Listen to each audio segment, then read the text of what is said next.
আজকে বন্ধুদের সাথে যাইতেছি সরষে ক্ষেতের ভিডিও করার জন্য। বন্ধুরা বলতেছে যে ওইদিকে সরষে ক্ষেত একটা আছে, চল আমরা সবাই মিলে যাই, কয়েকটা ছবি তুলে আসি গা। তারপরে কি করার, বন্ধুদের সাথে আসলাম, কারণ বন্ধুরা যাইবো তত আমি না যেতে পারি না।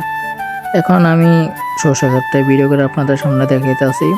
ওই যে আমাদের আরাফাত, সে মনে করেন ঢাকার থেকে কালকে আইছে, ওই বলতেছে যে সরষে ক্ষেতে বিলে ছবি তুলবো। এই কারণে মনে করেন আজকে আসলাম সরষে ক্ষেতে ছবি তোলার জন্য। তারপর আরাফাতে দেখতেছে যে কোন জায়গাটা ক্যামেরাটা ভালো হবে, ছবি তুললে ভালো হবে সেটা দেখতেছে। আর সাফরে চিন্তা করতেছে যে আজকে ছবি তুলবো কি না। আর এটা হচ্ছে আমাদের চাঁদপুরের মনে করেন টিকটকার সেলিব্রিটি রনি, তাকে সবাই চিনবেন। সে এখন আরাফাতের ছবি তুলে দিতেছে। ওই যে আরাফাতের চশমা পরে পুরো নায়কলান হয়ে গেছে, মানে ছবি তোলার জন্য পুরো ব্যস্ত।